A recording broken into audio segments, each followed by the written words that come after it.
Dan setiap organ tubuh kita memiliki masyarakat namanya sel. Ada masyarakat berupa sel di tubuh kita, di kepala kita. Di kepala pun ada bagian sel mata, ada bagian sel telinga, ada bagian sel otak, ada bagian sel. Itu ada masyarakat yang harus kita kendalikan. Dan ternyata semua sel dalam tubuh kita menurut riset sangat loyal dan mengikuti perintah dari pikiran dan perasaan kita. Coba, Bapak Ibu sakit, langsung fokus aja pada sakit. Sel akan merespon, sakitnya tambah parah.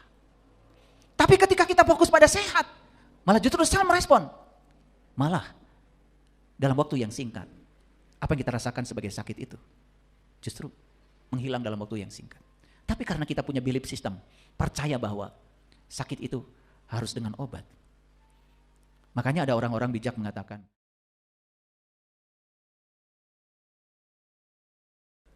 padahal di Quran tidak ada kata-kata Allah memberi penyakit. Yang ada tuh Allah adalah penyembuh. Faiza maritu fahuwa yasfin. Apabila kamu sakit, Allah yang menyembuhkan. Jadi pikiran bahwa sakit dari Allah, lalu minta merengek-rengek tolong Allah yang menyembuhkan, itu sudah keliru. Sakitnya dari diri kita sendiri. Tapi kasih sayang Allah yang menyembuhkan, yes. Paham sampai sini? Oke. Jadi ngerti balon tadi. Ini pelan-pelan ngajinya supaya ngerti. Apakah ledakan itu selalu berbahaya? Apakah ledakan itu selalu berbahaya? Tidak selalu, kalau kita bisa menyalurkannya. Baik, perhatikan saya dulu. Bapak Ibu, kekurangan itu menjadi awal, menjadi modal awal untuk memperbaiki diri, mengenal diri, dan mencintai diri sendiri. Setuju? Justru karena kita kekurangan, maka kita bisa menjadikan kekurangan itu menjadi modal awal untuk memperbaiki diri, mengenali diri, mencintai diri sendiri. Contoh tadi, saya tanya kenapa datang ke sini? Saya ingin mengenal diri pribadi saya yang sejati. Karena merasa ada kekurangan. Dulu pengen punya mobil, sudah punya mobil, tapi di sini terasa tidak ada ketenangan. Dulu pengen punya rumah bagus, sudah punya rumah bagus, terasa di sini belum ada ketenangan. Ada apa?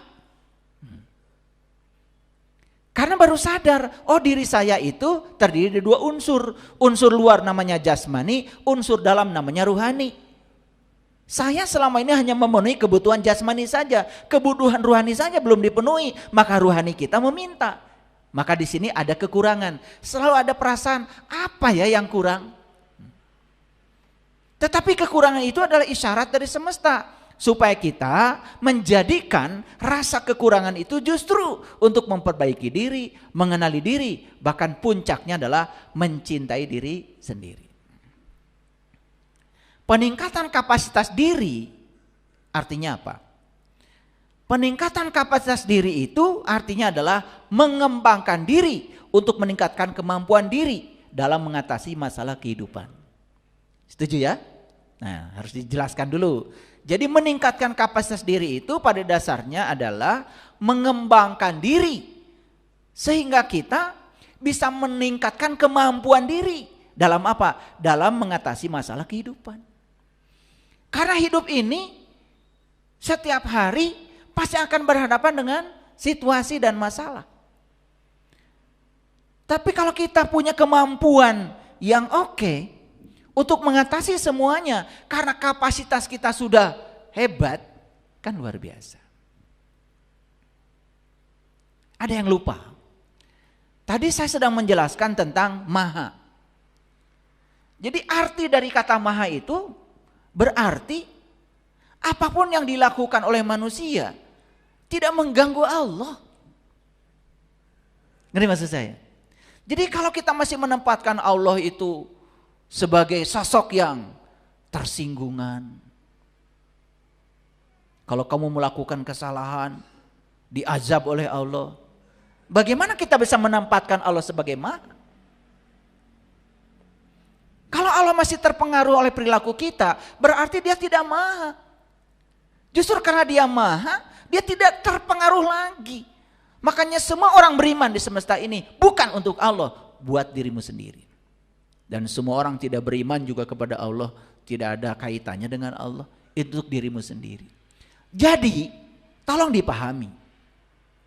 Semua penderitaan yang dialami oleh manusia bukan dari Allah. Karena Allah itu maha. Karena dia maha, berarti dia tidak terganggu sama sekali. Bahaya sekali kalau Tuhan tidak maha. Kayak kalian. Betul gak? Bayangkan bahayanya Tuhan kalau Tuhan baperan. Betul gak? Iya, udah gitu dendaman lagi Tuhan. Ya, iya. Makanya kata Tuhan, entar saya siapkan neraka. Aku bakar kamu dalam nerakaku. Begitu? Kan itu yang keliru. Bagaimana mungkin Allah yang maha menyediakan tempat untuk membalaskan dendamnya kepada hamba yang dicintai. Makanya neraka itu adalah masalah psikologis kita. Karena kita sering tidak sadar, kita tersiksa oleh kebodohan kita sendiri, bukan oleh Allah. Kalau begitu surga juga masalah psikologis. Karena kita sadar apapun yang di luar tidak berpengaruh lagi pada saya. Jadi surga selamanya. Kan itu masalahnya. Kan saya berulang kali mengatakan, masalah itu 10% saja. Tapi 90% adalah reaksi kita terhadap masalah. Itu yang suka membesar-besarkan masalah. Oke? Jadi mengerti sekarang, untuk apa tujuan meningkatkan kapasitas diri? Untuk apa?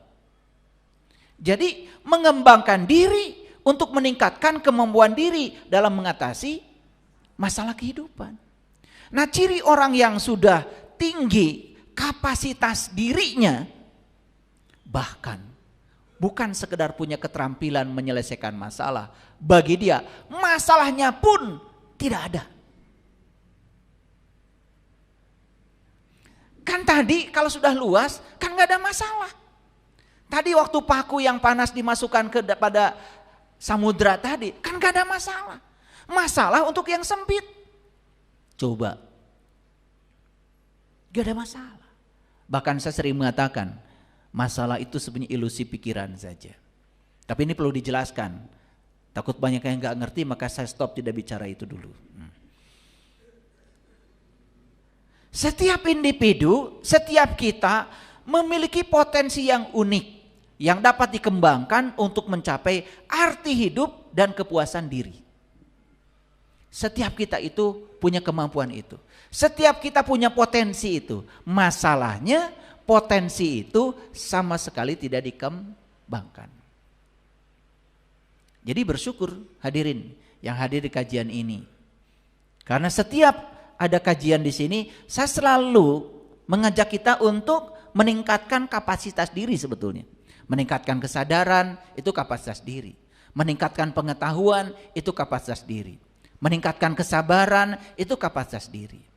Tetapi sekali lagi, di ruangan ini kapasitas diri tidak akan secara otomatis langsung menjadi besar kalau tidak praktek. Makanya semua yang saya sampaikan ini gak ada artinya kalau tidak dipraktekkan. Makanya yang paling penting dari semuanya adalah praktek. Itu kuncinya. Untuk apa peningkatan kapasitas diri ini? Membantu meningkatkan kualitas hidup. Membantu mengatasi stres. Membantu memperbaiki hubungan. Membantu meningkatkan kreativitas. Membantu meningkatkan kemandirian. Wah, ini kalau dibahas semua. Lihat saya semuanya. Tahu stres? Stres itu kayak kaca tuh. Kaca ini memuai karena suhu meningkat. Tapi tidak ada ruang buat dia memuai. Kejepit itu kaca, stres. Akibatnya apa? Pecah. Nah, lihat tuh yang stres, pecah-pecah tuh. Jadi stres itu artinya apa? Masalah kita tidak sebanding dengan kapasitas diri kita. Sama seperti kaca yang memuai tadi. Volume kaca tidak sebanding dengan apa? Dengan ruang yang dimiliki oleh kaca di mana dia tinggal. Jadi stres itu mengerti sekarang. Stres itu akibat dari masalah kita tidak sebanding dengan kapasitas diri kita. Nah, kapasitas ini luas. Kapasitas kesadaran, kapasitas pengetahuan, itu kapasitas semua. Bayangkan ya, ngaji nggak mau, belajar mengembangkan diri nggak mau. Mohon maaf, ada juga yang rajin ngaji, tapi baca lagi. Terus kapan mau mengembangkan kapasitas diri? Itu baru mengembangkan keterampilan membaca. Tidak bisa mengembangkan kapasitas diri. Ngaji yang bisa meningkatkan kapasitas diri itu kalau ngajinya ke dalam, meningkatkan kesadaran.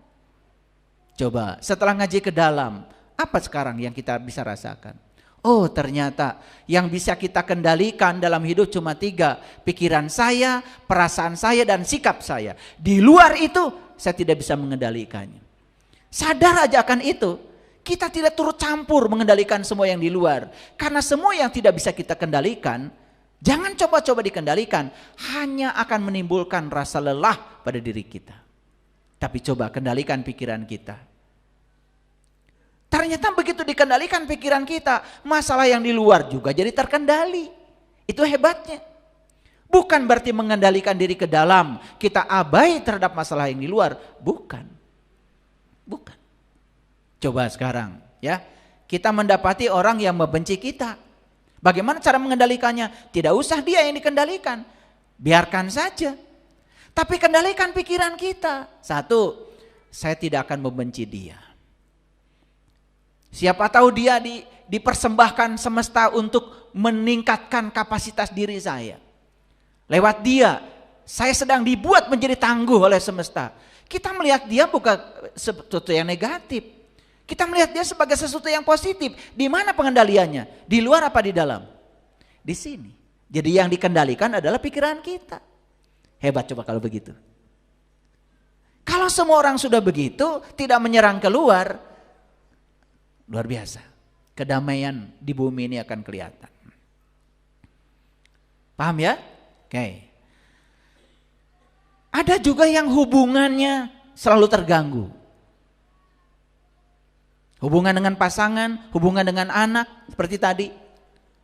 Hubungan dengan orang lain, masalahnya apa? Kapasitas. Karena kita hanya menyediakan ruang di otak kita ini untuk kehadiran orang-orang yang kita inginkan.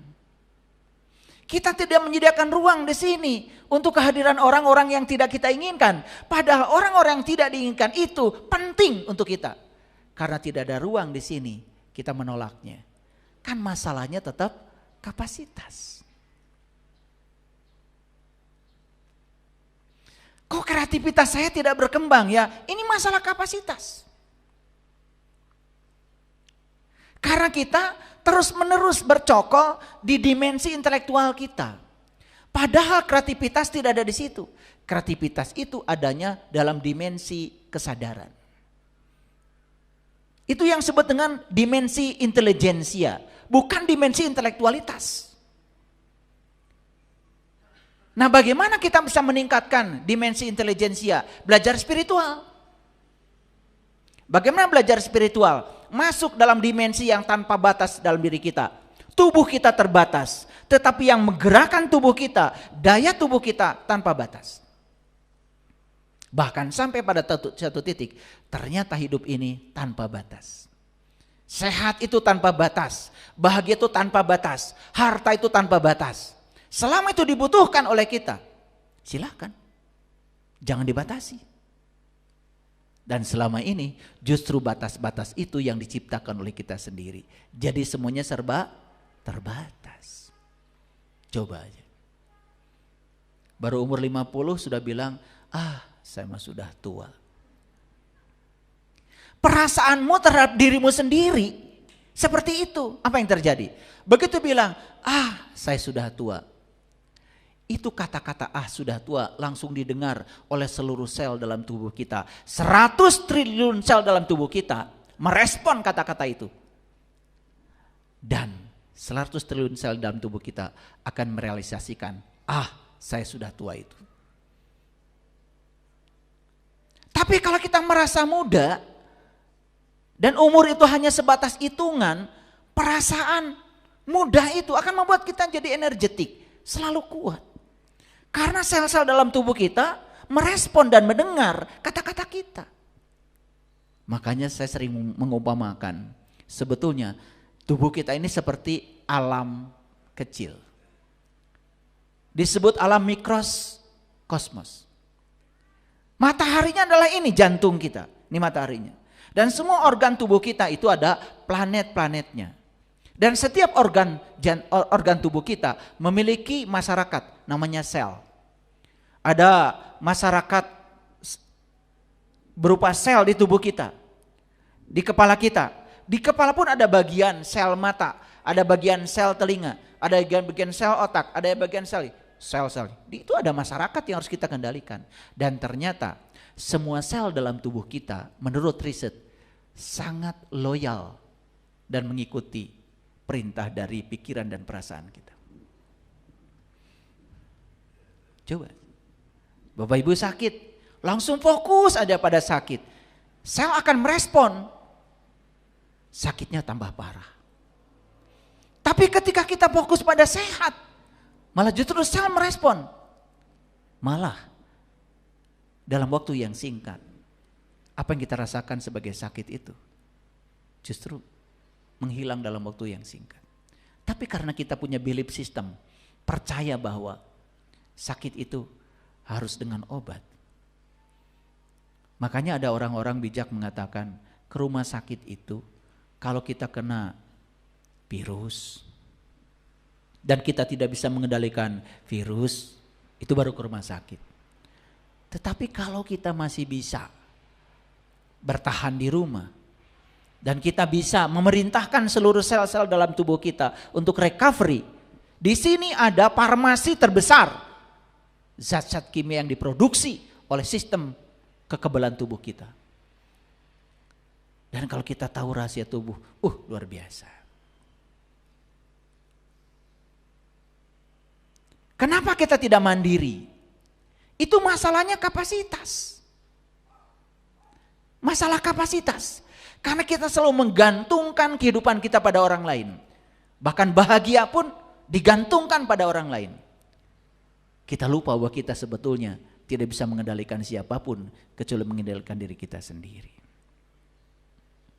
Nah, meningkatkan kemampuan pribadi dalam mengelola persepsi dan selalu memiliki persepsi yang positif, ini adalah masalah kapasitas. Coba ya, saya mau nanya Bapak Ibu, berapa banyak uang harta titipan Allah untuk meningkatkan kapasitas diri? Dan berapa banyak uang titipan Allah untuk meningkatkan kapasitas perut? Makanya ada orang yang untuk peningkatan potensi diri, pelitnya auzubillah. Masa katanya pelatihan harus bayar? Tidak mau ada investasi. Padahal untuk perut aja yang fisik harus bayar. Betul apa tidak? Ayo hitung, nanti pulang ke rumah hitung ya. Dari semua harta yang Allah titipkan, berapa persen untuk dari sini ke atas dan berapa persen dari sini ke bawah. Hitung coba. Jangan-jangan dari sini ke atas malah cuma 5%. Ada riset, orang yang menggunakan uangnya 25% dari sini ke atas dan 75% dari sini ke bawah tidak punya masa depan. Tapi orang yang menggunakan uangnya 75% untuk dari sini ke atas, 25% saya dari sini ke bawah, dia yang punya masa depan. Itu 25% ya. Bagaimana yang menggunakan dari sini ke atas 5%? Mau pengembangan diri, Begitu disuruh beli buku, udah fotokopi aja. Sudah culas. Bagaimana bisa berkembang? Caranya aja sudah culas. Makanya kalau saya ya terus terang, lihat orang, lihat dari cara dia belanja. Dia banyak belanja buku untuk pengembangan diri. Ya. Bukan berarti tidak boleh belanja emas. Ya. Udah di sini segini masih ditempelin di kaki. Jika perlu tempelin di pinggang. Buat apa? Ribet malah. Betul? Oke. Bapak Ibu, saya ingin mengajar fisika sedikit.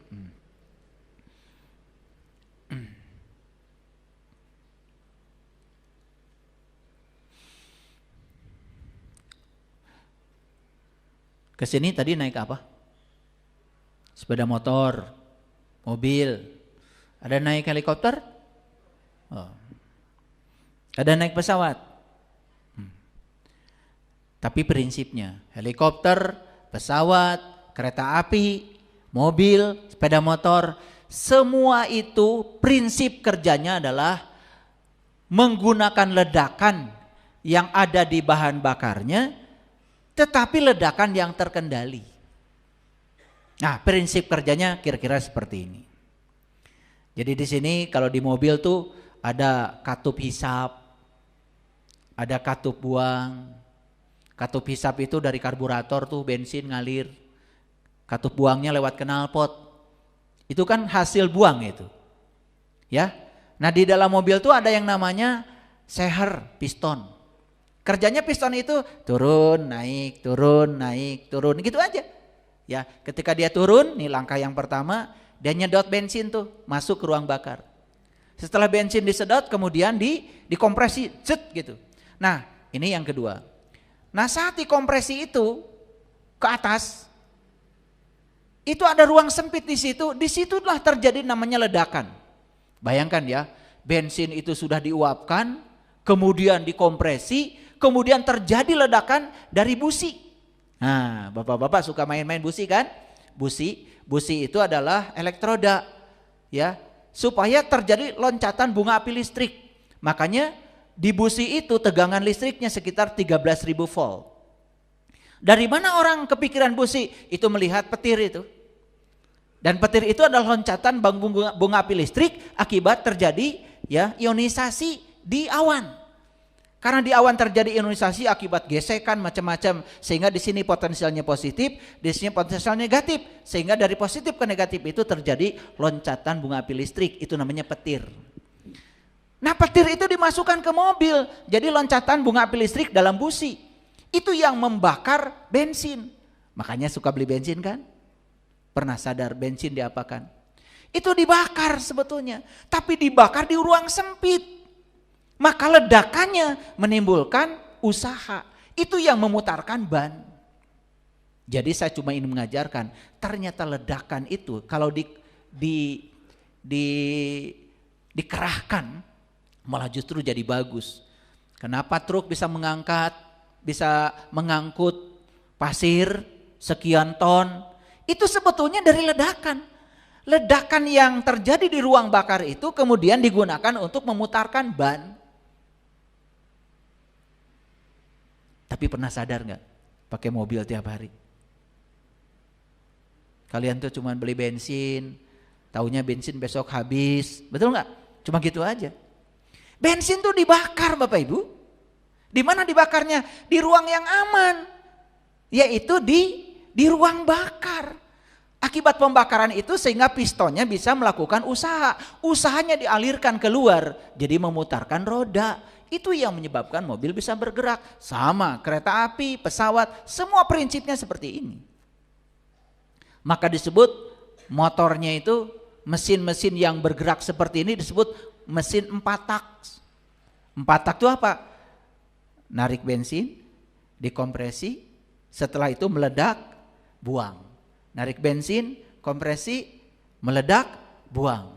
Makanya setiap hasil ledakan pasti ada yang terbuang. makanya dibuang ke knalpot. Sama, di sini juga ada ledakan sama. Makanya gas buangnya kan lewat knalpot. Betul nggak? Jadi sebetulnya mobil itu hanya meniru cara kerja kita. Coba masukkan ke sini bensin. Ya wujudnya makanan, minuman, kan itu. Betul nggak? Kemudian dibakar, makanya keluar namanya kalori. Makanya di makanan itu ada berapa kalori, kan begitu. Ini ternyata tidak semua bisa dibakar, sebagian harus dibuang ke knalpot. Yang cair lewat knalpot depan, yang padat lewat knalpot belakang. Jadi mobil itu meniru cara kerja Tuhan menciptakan tubuh kita. Cuman kita nggak ngerti. Kenapa? Abai. Tidak mau memahami, itu masalah kita. Ngan bisa naik mobil cicing. Temikiran ya mobil bisa muter ban kumaha, betul? Gak ada masalah Bapak Ibu, hebat. Beda dengan saya. Saya dulu begitu naik mobil saya mikir aja kumaha carana ya bensin bisa jadi muterkeun ban. Kepikiran itu. Sampai saya sekarang di universitas mengajar mata kuliah termodinamika engineering, khusus menjelaskan bagaimana cara kerja mesin mobil, mesin pesawat, mesin kereta api.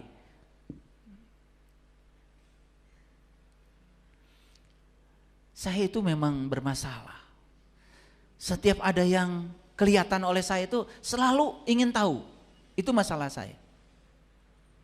Beda Bapak Ibu tidak ada masalah ya. Lihat apa-apa biasa-biasa aja.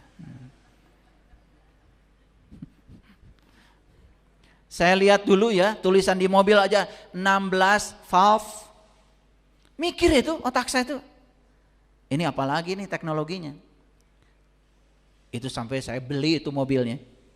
Saya bongkar mesinnya apa. Oh ternyata klep masuknya satu ruang bakar itu klep masuknya 2, klep buangnya 2. Jadi satu ruang bakar itu klepnya ada 4. Nah satu mobil itu ada 4 ruang bakar, 4 kali 4, 16. Oh ini teknologinya. Kepikiran. Bapak Ibu melihat ada tulisan 16 valve gitu, 16 klep. Biasa aja.